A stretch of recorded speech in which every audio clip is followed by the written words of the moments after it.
that we merge and integrate, consume, become, and then we merge and connect into the divine Father energy. So until we can do both, merge and integrate with the divine feminine, which is the heart of love, and that's the first level of fifth dimensional consciousness, where the photonic light slows us down and everything becomes slow and everything becomes almost like we're dreaming into reality, because this is essentially what we do. The next level of our service work, the next level of our expansion of light collectively upon the sacred earth. Essentially, we're just programming and activating initially from within, and then in our parts, and then through our connection on the inner planes or quantum field to many of those beautiful beings. And as we integrate and we're merging, we're going to have, when we talk about the divine feminine, those lifetimes that we've been female will come through first. Those lifetimes we have experienced ourselves in states of ascended consciousness. Those are the aspects that will come through, but also the many lifetimes that we've experienced that we're still clearing those karmic realms, if we want to call it that. And it's not just connected just to this planet and this earth. It's like connected on so many different levels as well, to different star systems, to different planets. And we have to clear the karma for that as well. Everything is about clearing the karma. And so right now, we're in a place where we are assisting in clearing part of the world karma and clearing, kind of what's going on this earth plane. And not only in holding the light, but in actually just opening our hearts in understanding without judgment, without taking sides. That again is that flame of compassion and love in divine neutrality and in divine discernment, as the wisdom of the higher mind connects into the loving heart as one heart and one love and one unified field of light. And as we then connect into the sacred geometries and numerologies within and without, and without is very much connected into the unity grid, into the heart of Gaia, we then start to find that connection into the brotherhood and sisterhood. And then also, interestingly enough, as we go down into the earth, into the inner earth sun, we start to connect into all the light beings, such as the light beings within Telos. So there's a whole light community as well that live within the inner earth, and we are making that connection there too. And many of them also follow the teachings of the masters. So then we move into the next level of ray frequencies. So I was talking very much about the seventh ray, and the seventh ray then activates around the sacred earth as this violet flame, but it also ignites around us. It does the transmutation, the transformation of all that is being experienced. And from there, then, what we do is that we also find ourselves in these different ray ashrams. And the fourth ray ashram is a fourth ray of harmony through conflict. And that is just very much connected into, it's this beautiful emerald green flame. And it's really a deepening sense of our own creativity. But essentially, to get to that, it's like we got to leave the left brain consciousness that is of the lower timelines, that says we need to work in a particular way. We need to experience X amount of hours working in order to be financially secure. So we deepen into what is our joy, what is our passion, how can we experience that in different levels of our own life, and how can we deepen into trust and surrender? Because the whole process within the earth is one of trust and surrender. And we truly need to be able to deepen into that essence of trust within ourselves, to be able to hear and feel and sense the soul light from within. So this is essentially then about how do we allow ourselves to completely trust, particularly if we've experienced a lot of our own traumas. We don't even trust ourselves. And our unconscious aspects, they're very indecisive. And then we jump between expanding the consciousness and understanding that, this is what we actually are here to do, to be love.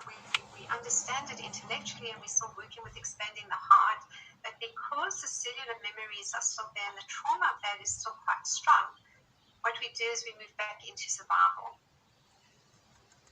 So it's really an interesting place to be, because we are moving then, oscillating between the higher dimensional fields of consciousness and then back into what we still need to embrace without judgment and without blame. And then we do that as part of working in these different ray frequencies. We all work with these ray frequencies, these plasma light rays that ignite from within.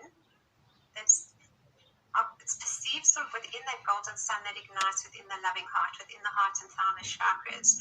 And it's like these light rays around it, which we also receive through the sun and through the moon. That's why the full moon energy has also got a lot of the plasma light ray frequencies that come through. And the sun, of course, it's also the plasma light, but it's the solar flares as well that affect us energetically in our electromagnetic fields. So we're experiencing then all of this simultaneously, and then there are, if we close our eyes and go within, sometimes in particular colors that we feel and experience from within. And so this is a beautiful sort of green color. Sometimes it might be lighter hues of green, sometimes darker hues of green. Sometimes these ray frequencies are also viewed with other colors. It could be like diamond, it could be golden frequencies. I know when I think of that blue, the blue flame, sometimes it's like light blue, sometimes it's dark blue. When I think of the pink, it's often merged into a golden frequency and energy, but of course that's also the, bringing through the masculine frequency and energy. So there's a lot of different colors and tones and hues that come through with these frequencies. And then when we move deeper into changing the way that we work, changing the way that we experience life, or how we imagined we needed to, from the way that society dictated in a way, or the way that we were brought up, being how our parents were, and our grandparents, and people at large, that we are meant to just get up and, work like like really, really hard, and even if we don't feel like it, even if we're not well, just keep going, because that's how we are supposed to make money. And that is something that we are dismantling, and we're dismantling not only for ourselves, but for the sacred earth. Because essentially, when we can trust and surrender into the recognition that we each have our own individual puzzle piece within the collective, that there is a divine plan and that we are part of it, and when we can listen to that beautiful soul voice from within, we will find that joy and that passion, and the money will always flow. Because from New Earth, finances are quite different too. And that takes us into the start of the next ray, which is the concrete knowledge. And that's a beautiful orange flame. And that is really a rebalancing of divine equilibrium. It's also quite a scientific ray. So we start to see the quantum field connections, spiritual science, a lot of people with very fine minds also from the energy of that ray. But that ray too is starting to find a new balance between the physical and spiritual, the emotional and mental, from a higher perspective. From a lower perspective, then, we are still dismantling that perception of science and spirituality connecting, because of course it's all one. And to understand the quantum field, in fact, we do need to have a fairly basic understanding of some of the quantum physics and templates. It will just be quite useful for all of us. So just consider that. But essentially, when we're working initially within those pods as initiates of light, with the energy and frequency of that fifth ray, what we're doing then is that everything is being upside down. And we've got to find and bring together that new level of balance within our own lives. So it's mostly spending more time out in nature if we haven't been doing that. Wow! People that spend a lot of time sitting behind our computers, suddenly we need to spend more time outdoors. We need to spend more time in nature, on the beaches, in the mountains, and it's not something we talk about as like doers. It's something that you actually have to do if you want to connect deeper to yourself, because your body actually needs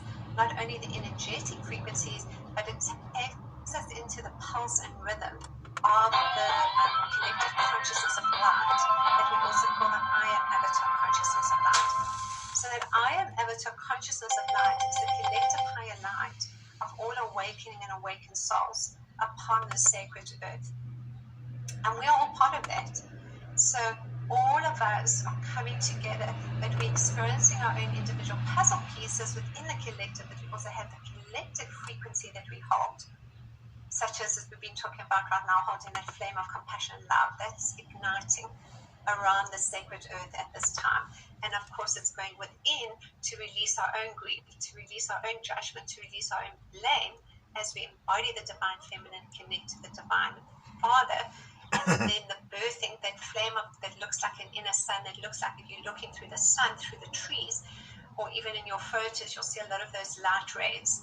So those light rays that are activating from in plasma light frequencies, and those plasma light frequencies then are taking us into the qualities, into the tones, into the sonic frequencies, into the sacred geometries, into the numerologies of each plasma light ray, of each portal activation that is experienced, whether right now it's the different moon frequencies, full moon, new moon, or the astrology, although I must say astrologically we are a little bit less aligned to what is perhaps seen as a more traditional response to particular themes within astrology, because we, from a quantum perspective, it's like just embraced in a new way. And what is often experienced doesn't really apply to awakened souls. But there are always themes because, of course, we tune into to not only the quantum fields and the higher consciousness realms, but we also tune into what is being cleared on this planetary level. And there are obviously themes that come through. And if you tune in your own meditations, I'm sure that you've experienced that too. What you are experiencing from within and clearing from within, you can be very sure that there's a frequency and energy that is being experienced around this earth in particular countries and in particular places where people are working with those particular themes, qualities, dismantling of particular traumas or whatever it may be. And of course, this is just how it goes. In fact, every country has its own prominent ray frequency, and of course, collective net.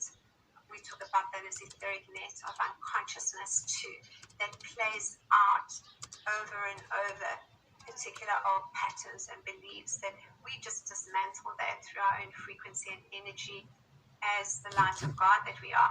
But often we will move into that and experience that. And talking of that, then also what comes to mind, just to briefly mention, I don't want to talk too much because I want to move into a bit of a transmission for us too.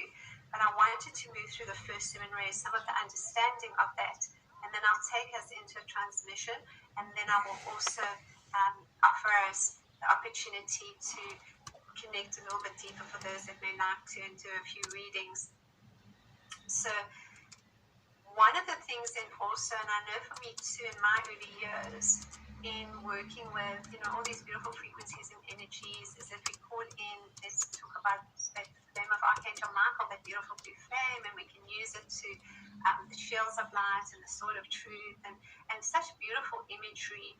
But when which we need, because when we're making that connection initially, we're making it to the limit beings that are outside of us. Even our soul is outside of us initially, fifth dimensional and beyond, because we still got the packed in density. Density is just the carbon-based frequency of the trauma, the false beliefs, the judgments that we're releasing. And until we release that to quite some degree, at least, of commitment and sitting with it and really, just loving it and accepting it. And then, of course, seeing the blessings and gifts in all of it. And then simply being able to transcend it as it's no longer needed by dissolving and collapsing those old timelines. We work with, for many of us, the illumined beings in a different way where we can feel those frequencies, and we still do that in New Earth, but just differently. The primary difference is that we are integrating more the realization that we ourselves are the archangels, we ourselves are the galactic beings, we ourselves are the brotherhood and the sisterhood of the rose, and so much more. So that initial stage, because we're still lifting our frequency and vibration, we make that connection to feel the overlighting. And it doesn't really matter so on whatever stage we are, but part of that then, for example, in working with that beautiful blue flame of Archangel Michael, which I really also love, and I can feel his energy coming through for us now, which is really lovely. We bring in our shields of light, and we bring in our flames of light, and very much the same way that we work with the plasma light ray frequencies of the rays, we can work with those beautiful archangelic ray frequencies, energies, colors too. The same with the mighty Elohim, and in fact even the sisterhood. Every sort of tradition you will find spiritual level of work that we do has qualities, has symbols, has colors.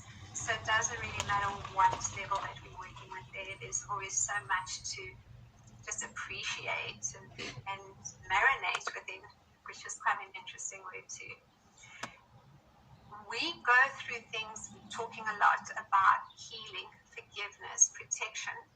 And even when we experience that, initially it's beautiful and perfect in that moment. But there comes a time when we realize, for example, if we just supporting this flame to protect us from energy of others or people that we don't like, or something that's going on, or we're feeling overwhelmed, we're energetically very sensitive or empathetic, what we're doing is we're actually closing the heart. We're creating perceived separation.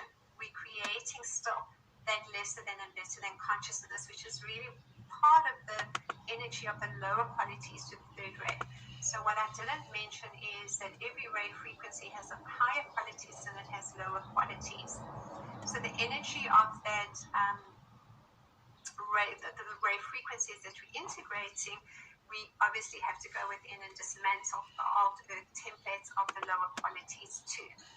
So this ray then, that what I was talking about is this theme that I'm mentioning of the Virgo full moon is also about healing. It's also about forgiveness. And I love that we can do that, if we're still needing to. And I know in the initial writings I put there, if you're still needing to. Because from a soul perspective, we choose every lesson that we have. We choose every experience that we have. And it's just from the third and fourth dimensional aspects of ourselves. The third dimension being really the unconscious aspects of ourselves, deeper sleep, the trauma, the pain, playing that out. Some people call that like the prison matrix.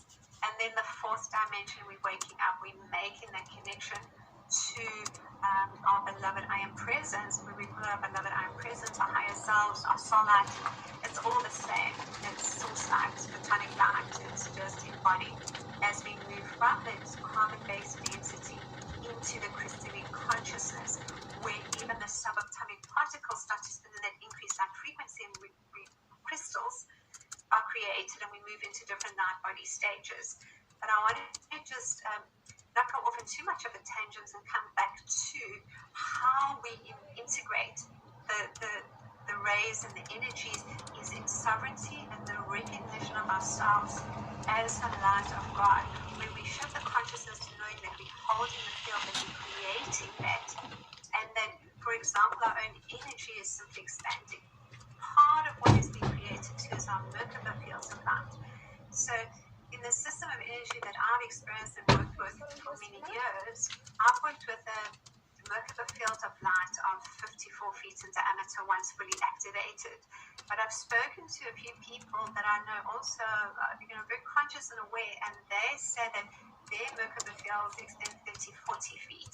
So I don't think there's really something that we can't say something is very specific to, a particular size or something, and it becomes actually so unimportant to the experience of it. It's just how we get there.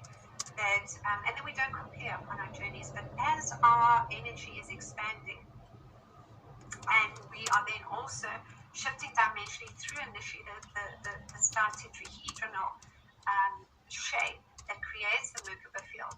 It creates with it, when we can activate it fully, a sphere of light, let's say anywhere from 30 to 55 feet in diameter around us. And it has within it a lot of the platonic solids and the sacred geometries. And we use that masculine feminine polarity to take us into the fifth dimension. But beyond that, then we use atomic consciousness to start to travel faster than the speed of light, where the body itself just shifts from one portal to the next, or one dimension to the next, because that's still a polar balance. And polarity doesn't exist, the same as time doesn't exist. We create from this moment, and we dream our creations into being. That's really in part what people talk about from lucid dreaming, because lucid dreaming is where in our dream, we're dreaming and we are, imagining that something is happening, but we have the ability to affect that moment in time.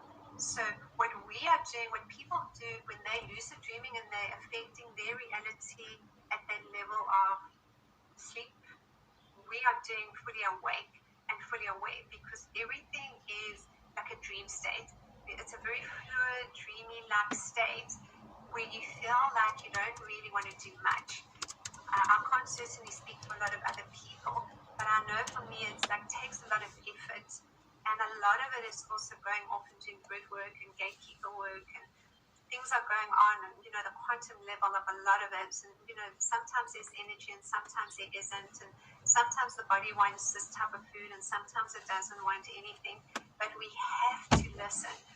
When we're not listening, we're still working with that perceived trauma. We're still working with things that are coming up for us on different levels that we're still clearing. And that's absolutely beautiful and perfect, because I say wherever we are is where we're meant to be. All is divinely perfect, all is well. It's just honor and love and respect.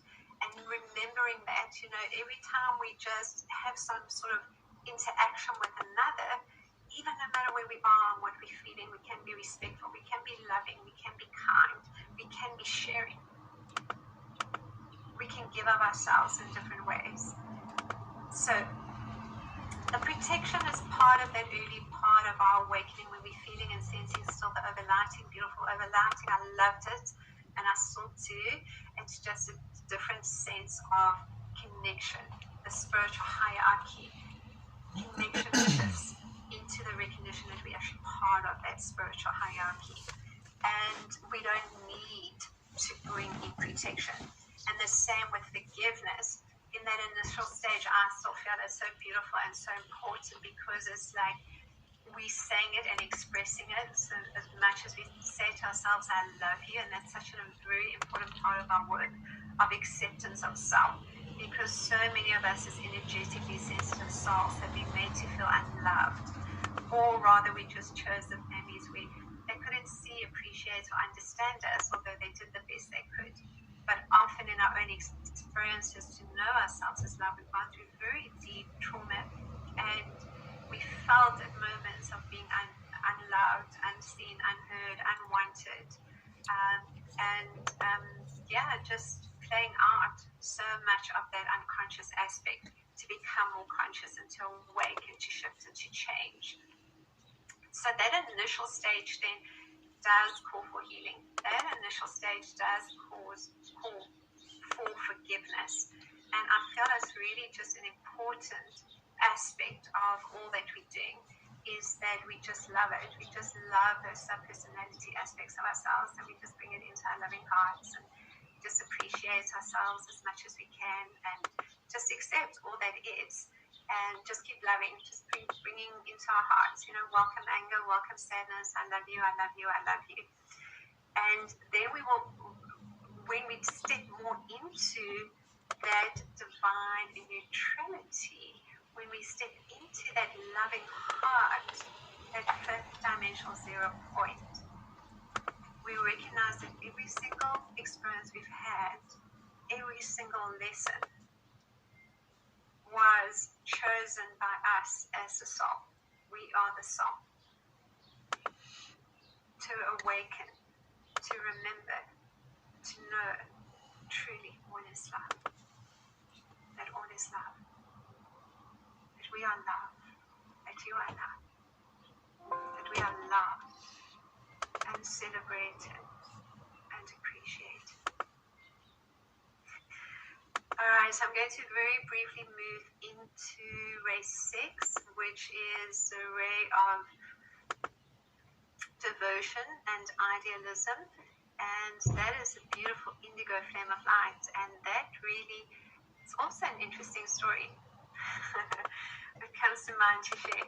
So that is the ray of devotion. That is where we feel then that deep sense of being an initiate. That is where we have the remembrance, or that is even when we go on our spiritual pilgrimage.